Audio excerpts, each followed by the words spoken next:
Hi, I'm Susanna Bowling, and this is live from the Hotel Edison. Times Square Chronicles presents. My guest today has played Jesus Christ. He's been in Mamma Mia. He was in Fuller House, and if you ever saw him in that, you would totally know who I'm talking about.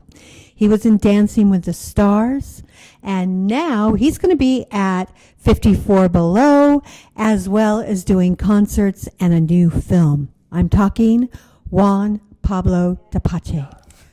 Juan. Hello. What of your career has been the most satisfying? Because you do TV, you do film, you do theater, you do concerts.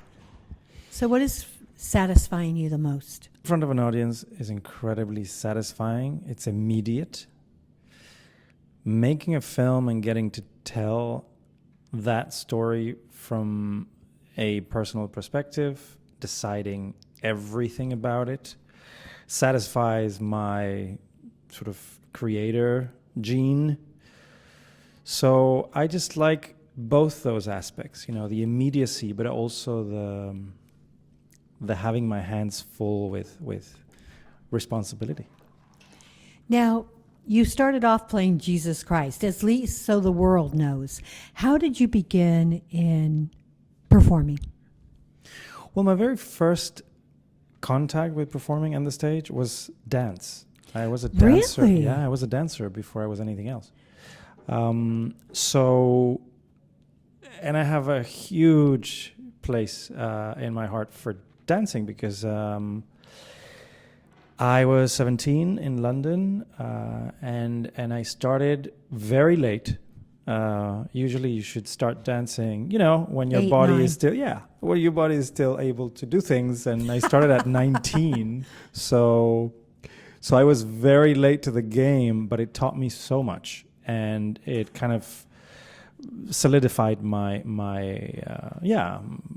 love with musicals, because it was through dance. At first, just by watching Cats live, I remember I was mesmerized by all these dancers, and it made me want to do it. And then I never joined a dance company because I was too late in the game. But throughout my career, a lot of the roles that I played have been men who danced, acting roles. So I love it. Every time I can watch dance, I do, and that was really my beginning. But thanks to that, I then continued into sort of singing and acting, and it's all, for me, it's all part of the same thing. What was your first show? That I did or watched? Did. Oh, both actually. Watched and then did. Ooh, the first show I watched live probably was Cats. And Wow. the first show that I know, in London, at the New London Theatre, which was that revolving stage. And the first show that I did was Grease as Danny Zuko. Oh. So yeah. I just interviewed Barry Bostwick, so it's kind of full circle at the moment. Yeah. How did you get the audition, and how were you found to play Jesus? Well, because that really was your first breakout role, right? Well, kind of. It was the second part that I played in the States about 10 years ago, actually now. Yeah, 10 years ago, 2014. I had already been working as an actor for maybe seven years, but in Europe. I started my career in London in 2002. And when I decided to move to the States, which was, it's a big decision. Massive decision. Up and move to a new country, knew nobody. So the first thing that I ever did in the States was Dallas. And then the second thing was... Oh, the remake? The remake. Okay. Who'd you play? I played Nicolás Trevino, who was this awful cartel leader with hunger for blood and money and power. I am so glad I asked that, because you went from the cartel to Jesus. Yeah. That's great. That was pretty great because it was just one of those Disney villain kind of characters. Those are fun to play. Yeah, I blew up like one of the leading characters of the show in a car. It was amazing. And I lived in Dallas as my first encounter with the States, which was also an experience in itself. And I loved every minute of that job. But then when I went back to LA, the second casting I got was Jesus, and it was long. It was a long process. I had to redo it 4 or 5 times, because of course they had to choose the person to play that role. And first I was up for Peter, and then I was up for Jesus. And ooh, you upgraded. Amazing, You upgraded. I upgraded. I ascended. I resurrected, and all of that. But it was great. It was Roma Downey, who then became pretty much like a godmother to me, who chose me. It was her. I know it for a fact. She said something about the reason were my eyes. Well, she's very spiritual. Very, very, very. And it was a gift of a part, because it was an incredible inner journey that I had to go through. I mean, to play that person sort of makes you pause and listen and ask yourself questions. I would say your next milestone was doing Mamma Mia. Am I correct, or was there something in between? Mamma Mia was before. Mamma Mia was before Jesus. Yeah, Mamma Mia was my first big film. Oh, for some reason I thought it was opposite. Yeah, no. Mamma Mia was while I was still living in London, before I came to the States. What was it like working with that cast? It was intimidating. It was a once in a lifetime kind of thing. I mean, they were all there. It wasn't just one; it was many of them. Right. And not only that, we got to play around with Benny and Bjorn. Abbey Road Studios, we recorded the soundtrack. Oh, nice. We went to Greece and London, Pinewood Studios, for 4 months. I got to dance with Christine Baranski and Meryl Streep and be in Colin Firth's, storyline presence. Yeah, it was amazing. It was just amazing. And I had just come off being a waiter in London, so it's that's pretty the way it magical. should be. Yeah. I think that's how it should be. You're doing this, and the dream comes true. There's a lot of work, and there's a lot of sweat and tears, and a lot of that rejection is very normal in our line of work. So when something like that comes along, it is like a gift. It's like the universe is saying, "You're okay, kid." Yeah, you've because made it. It doesn't come along very often. No, it doesn't. And when it does, it's shocking, I think. It is very shocking. You're like, am I really doing this? Am I really here? Or am I inside some weird, parallel reality? No, things like that happen with me in the paper and with this podcast, and I'm like, really? Yeah. And people are like, how do you not know? And I'm like, no, I really don't.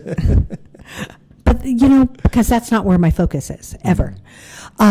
So would the next ascension of your career be Fuller House? After Jesus, it was, yes. And you were hysterically funny. Thank you. Because I had met you, I think, in between those two. So I watched Fuller House to see you. Yeah. And it was funny. Like, you're funny. Oh, well, I didn't know I was. I didn't know I could, It was one of those things. I had done the villain. Mm-hmm. Then I played the Son of God. And then it was like, what now? And the dumb blonde. Well, kind of, yeah. I mean, he was like a child, and like a 8-year-old in a 40-year-old man's body. You were like a dumb blonde with brown hair. Kind of, yeah, pretty much. And I loved every minute of it. And I've been hugely influenced in my life by Lucille Ball and Desi Arnaz and Fran Drescher and The Nanny. And so I watched sitcoms growing up, but it was like an admiration from afar. I was like, I'm a serious actor. I don't think I could ever do that. I mean, I don't think I'm funny. And then it was, well, thanks. But it was one of those things where my agent is like, I got to this thing, and are you funny? And I was like, I don't know. It's like, well, I told him you're funny, so just get in there and make them laugh. In between all of these, you've done cabaret acts. What made Yeah. you do that, and what made you go to that kind of venue? Well, because my first love was theater, stage. My first job, Chicago and London, in theater, like professional job. Right. And so once I moved into television and film, it is something that you cannot forget. Like, you cannot forget the live experience, the audience, that immediate reaction, because when you shoot, of course, there's like a lag between when you shoot it and when people watch it, which could be months, sometimes years. Mm-hmm. And so I just love that part, and the fact that I've always sang. So I think it was 2011 that I wrote my first show in Madrid, in Spain. And it's a way for me to continue to keep that alive, that part of myself, because I think we have different ways of expressing ourselves, and for me, singing is as important as acting or directing. Those three things are kind of my trifecta, and so it's a way for me to keep to keep connected to it and just sing. I love singing so much. I love it. What roles in musicals would you like to take on that you haven't had a chance to take on? Well, I used to say Bobby from Company, but I think it's been overdone over the years. However, I have to say Sweeney in Sweeney Todd. Oh, Yeah, I'm older now. So not and by much. As you can tell, I love Sondheim. They say that eyes are the windows to the soul, Yeah. but I think songs are. Mm. What song Mm. or cycle of songs Mhm. says who you are? Well, I'm a kind of I like eerie things. Okay. I like David Lynch, for example, and I like ballads because I really enjoy singing them. So I would say Nature Boy, Nat Nice King choice. Cole, Eden Urban. Like, I just feel like, and it's also such an unsettling lyric and musically, it just sort of sucks you in. I agree. So I think that's one that would describe me. This is a question that really has no right or wrong answer and should change like constantly because we constantly change. Of So course. it's my favorite question to ask. Yeah. You are now doing a movie or have done a movie that's about to come out. Do we know? Mhm. Did I say it right? Yeah. Oh my Reno. God. Can you tell us a little bit about that film and how people can see it and what they're doing? Well, the movie, I've been working on it for a good 3 years. It's been this amazing kind of whirlwind in my life, because once I decided that I was going to direct, and I needed to start with my first film, I wanted this first film to be as honest as possible. And so this was the right story. It's a coming of age story, and it deals with memory. It deals with the first love, the elusive first love, this universal thing of falling in love for the first time with that one person, and it being, Encompassing. yeah, all encompassing, but also kind of complicated, and it deals with parenting. It deals with memory, because the movie is actually about a director in his 40s who's struggling to finish a film based on this one event, this first love that he had 25 years before. Are So you it playing the jumps- role? Yeah, I'm playing the older director. So there's a double cast. We have the older actors and the younger actors that play the same role. So I had to cast similar, people.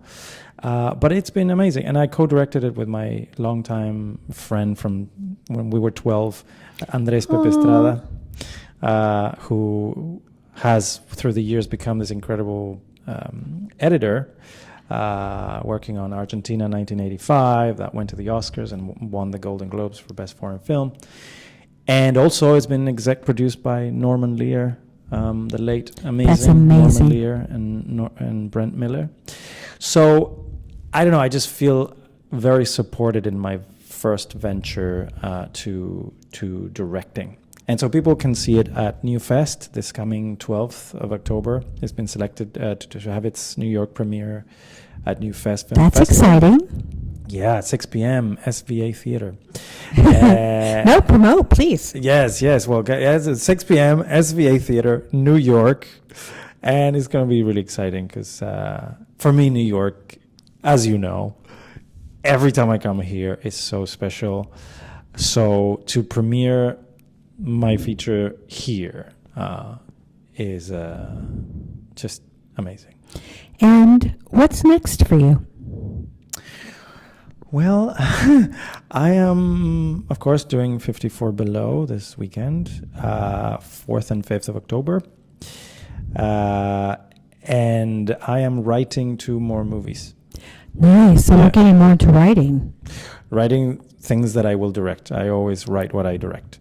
And I'm adapting. One is an adaptation of a book, and the other one is an adaptation of a fairy tale. So Oh, I love fairy tales. yeah, and I love them too, like Brothers Grimm, dark fairy tales. So I don't know, that part of me is very much alive. So I try to jump as much as I can between sort of behind and in front. It is a very different thing than writing is very lonely. That's true. Yeah. But you could absorb, so it's like you're in another world, so not so lonely. No, and also what's fun is that once you start and the characters have a voice, they start writing for you. They Absolutely. start telling you where they want to go. When you get to that place, it's really fun because then you're sort of just facilitating what the story wants to be. What haven't I asked you that you would like our readers to know? Why haven't you asked me? I don't know. You've asked me really good No, questions. I asked this question because when I was performing, Yeah. people used to always like make up stuff about me, Uh-huh. and I never had the chance to like get what I wanted out there. So I always swore that if I ever did something like this, that I would give that option to every person I interview. Well, I mean, I just wanted to know that that I am beside myself to be back in New York and to come see the movie if they can. There's also a chance to stream it to a very kind of limited number of people. So if you go to the website, they can see that option to stream Duino. Are you streaming your 54 Below concert? No. Why? Because it's special. It's unique. I am filming it though, so maybe later. It'll be out later. Thank you so much for being with me. I would like to thank Magda Katz for videoing us and always making us look good. I'd like to thank the Hotel Edison and Romel Gopez for loving us enough to give us this space and always supporting us. I would love to thank my guest, Juan Pablo de Pache, and I'm Susanna Bowling, and this is live from the Hotel Edison, Times Square Chronicles presents.